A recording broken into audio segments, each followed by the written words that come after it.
कोल्हापुरात मोटरसायकल चोरी, घरफोडी अशा घटना दिवसेंदिवस वाढतायत. या चोरी घरफोडींच्या गुन्ह्यांचा तपास करण्याचं पोलिसांसमोर आव्हान असतानाच टाकाळा परिसरातील शहनाज सय्यद या राजारामपुरी पोलीस ठाण्यात एक तक्रार दाखल करण्यासाठी गेल्या होत्या. पण झालेली चोरी आणि त्यातून चोरीला गेलेला माल पोलिसांच्या निकषात बसत नसल्याचं कारण देत पोलीस या चोरीची नोंद घ्यायला तयार नव्हते. पण शहनाज सय्यद चोरीची नोंद करण्यासाठी आग्रही होती. पोलिसांच्या लेखी या चोरीचं फारसं महत्त्व नसेल, पण सय्यद यांच्या चरितार्थाशी संबंधित ही चोरी असल्यामुळं त्याची नोंद होणं गरजेचं होतं. आत्तापर्यंत या चोरीबद्दल ऐकून तुम्हाला सर्वांना उत्सुकता लागली असेल की ही नेमकी कसली चोरी आहे.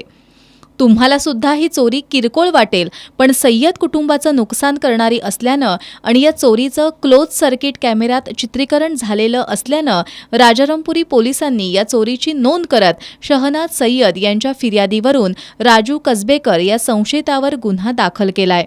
शहनाज सय्यद या कोंबडी पालन करत अंडी आणि कोंबड्या विकून आपला उदरनिर्वाह चालवतात.